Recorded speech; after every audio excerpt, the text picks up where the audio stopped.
നമ്മൾ മിക്കവരുടെയും കയ്യിൽ ഇന്ന് പല ബാങ്കുകളുടെയും പല രീതിയിലുള്ള ക്രെഡിറ്റ് കാർഡുകളുണ്ട്.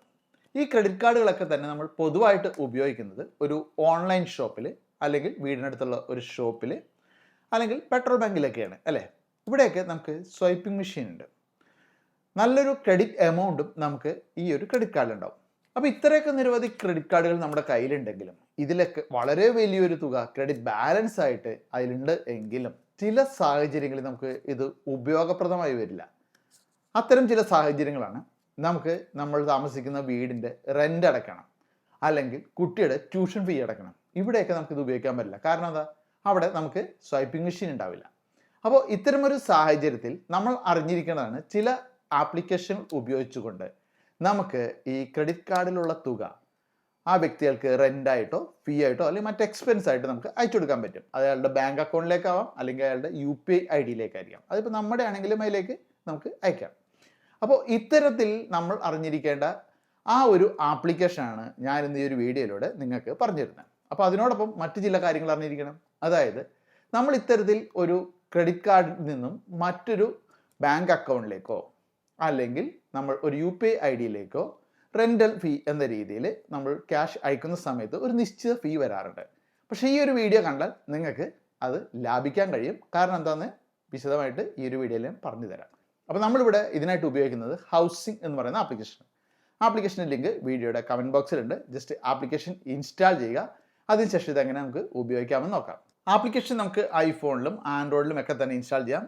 ജസ്റ്റ് വീഡിയോയുടെ കമൻറ്റ് ബോക്സിലുള്ള ആ ലിങ്കിൽ ഒന്ന് ക്ലിക്ക് ചെയ്തതിന് ശേഷം ആപ്ലിക്കേഷൻ ഇൻസ്റ്റാൾ ചെയ്യുക. ആപ്ലിക്കേഷൻ ഇൻസ്റ്റാൾ ചെയ്ത് ഓപ്പൺ ആക്കുന്ന സമയത്ത് നമുക്ക് ഇത്തരത്തിലൊരു ഇൻ്റർഫേസ് ആയിരിക്കും കാണിക്കുക.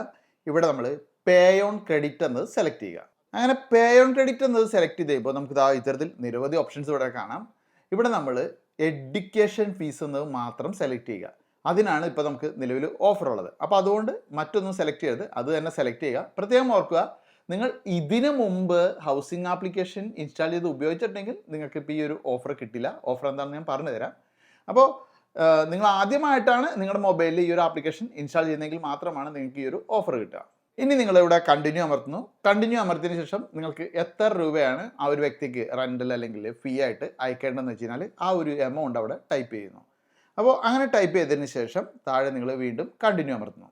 ഇപ്പോൾ കണ്ടിന്യൂ അമർത്തി കഴിയുമ്പോൾ നമ്മളോട് ചോദിക്കുന്നത് ആർക്കാണ് അയക്കുന്നത് ആ ഒരു വ്യക്തിയുടെ ബാങ്ക് അക്കൗണ്ട് വിവരങ്ങൾ അല്ലെങ്കിൽ UPI ID.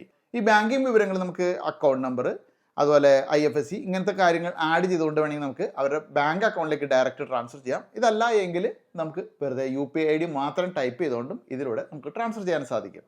അപ്പോൾ ഞാനിവിടെ UPI ID എൻ്റർ ചെയ്തുകൊണ്ടാണ് ട്രാൻസ്ഫർ ചെയ്ത് കാണിക്കുന്നത്. നിങ്ങൾക്ക് ഇഷ്ടമുണ്ടെങ്കിൽ നിങ്ങൾക്ക് അവിടെ ആ ബാങ്ക് അക്കൗണ്ട് വിവരങ്ങളൊക്കെ ടൈപ്പ് ചെയ്യാം. നമ്മൾ കുറച്ച് സമയം പോകുന്നതുകൊണ്ട് മാത്രമാണ് ഞാനിതിൽ UPI ആയിട്ട് കാണിക്കുന്നത്. അടുത്ത സ്റ്റെപ്പിൽ നമ്മുടെ മൊബൈൽ നമ്പർ ചോദിക്കും. ആ ഒരു മൊബൈൽ നമ്പർ അവിടെ ടൈപ്പ് ചെയ്ത് കൊടുക്കുക.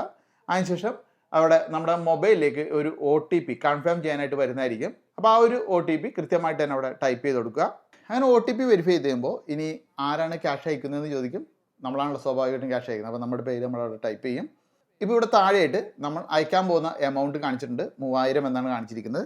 അപ്പോൾ നമ്മൾ അറിഞ്ഞിരിക്കേണ്ട ഒരു കാര്യമുണ്ട്. നമ്മൾ എപ്പോഴും ഒരാൾക്ക് ക്രെഡിറ്റ് കാർഡിൽ നിന്നും റെൻ്റൽ ഫീയോ മറ്റു കാര്യങ്ങളായിട്ട് ക്യാഷ് അയച്ചു കൊടുക്കുന്ന സമയത്ത് നമുക്ക് 1.6% എന്നുള്ള രീതിയിൽ അയക്കുന്ന തുകയുടെ 1.6% ഇവർ ഫീ ആയിട്ട് ഈടാക്കും. അത് ഇവരെന്നല്ല, എല്ലാവരും തന്നെ ഈടാക്കുന്നുണ്ട്. പക്ഷേ നിങ്ങൾ വിഷമിക്കേണ്ട, നിങ്ങൾക്ക് ഈ ഒരു ക്യാഷ് തിരികെ വരും.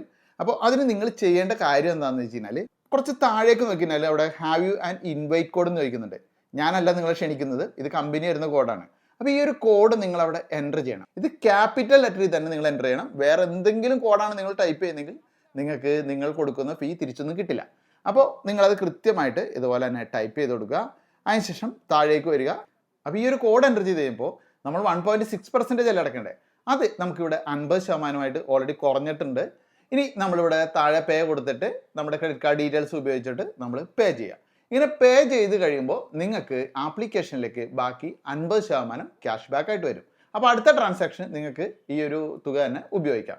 അപ്പോൾ ഇത്തരത്തിൽ നിങ്ങളുടെ ക്രെഡിറ്റ് കാർഡിൽ നിന്നും മറ്റൊരാൾക്ക് റെൻറ്റ് അല്ലെങ്കിൽ മറ്റെന്തെങ്കിലും ഫീ, മറ്റ് എക്സ്പെൻസുകൾ എന്ത് തന്നെ ആയിക്കോട്ടെ അവരുടെ ബാങ്ക് അക്കൗണ്ടിലേക്കോ അല്ലെങ്കിൽ UPI ID-യിലേക്കോ നിങ്ങൾക്ക് ഫീ ഒന്നുമില്ലാതെ തന്നെ ഇതുപോലെ സെൻഡ് ചെയ്യാൻ സാധിക്കും. പക്ഷേ പ്രത്യേകം ശ്രദ്ധിക്കേണ്ട ഒരു കാര്യമുണ്ട്. നിങ്ങൾ ഇതിൽ വിസ, മാസ്റ്റർ കാർഡ്, അമെക്സ് അങ്ങനെയുള്ള കാർഡുകൾ ഉപയോഗിക്കുക. പക്ഷേ റുപേ കാർഡ് ഒരു കാരണവശാലും ഉപയോഗിക്കരുത്. റുപേ കാർഡിന് 4% ആണ് ഇതിൽ ഫീ വരിക. അത് പ്രത്യേകം നോട്ട് ചെയ്യുക. അപ്പോൾ ഇത്തരത്തിൽ നമ്മളൊരു ട്രാൻസാക്ഷൻ നടത്തി കഴിയുമ്പോൾ നമുക്ക് ക്യാഷ് ബാക്ക് വരുന്നു. ഈ ക്യാഷ് ബാക്ക് നമ്മൾ അടുത്ത ട്രാൻസാക്ഷന് ഫീ ആയിട്ട് ഉപയോഗിക്കുന്നു. ഇതിനോടൊപ്പം തന്നെ കുറേയധികം ലക്കി ഡ്രോകൾ ഇതിലുണ്ട്. അപ്പോൾ ഭാഗ്യമുണ്ടെങ്കിൽ നിങ്ങൾക്ക് ആ സമ്മാനങ്ങളും കിട്ടും. അപ്പോൾ തീർച്ചയായിട്ടും ആ ഒരു കോഡ് തന്നെ നിങ്ങൾ എൻ്റർ ചെയ്തിരിക്കണം. അത് ഉപയോഗിച്ചില്ലെങ്കിൽ നിങ്ങൾക്ക് ക്യാഷ് ബാക്ക് കിട്ടില്ല. ക്രെഡിറ്റ് കാർഡ് ഉണ്ടായിട്ടും ചില സമയത്ത് ഉപകാരപ്പെടാത്ത ആളുകൾക്ക് ഈ ഒരു ചെറിയ അറിവ് ഉപകാരപ്രദമാകുമെന്ന് കരുതുന്നു. അപ്പോൾ ഈ ഒരു വീഡിയോ കൂട്ടുകാർക്ക് ഉപകാരപ്രദമായിരുന്നു. മറ്റൊരു വീഡിയോ നമുക്ക് വീണ്ടും കാണാം.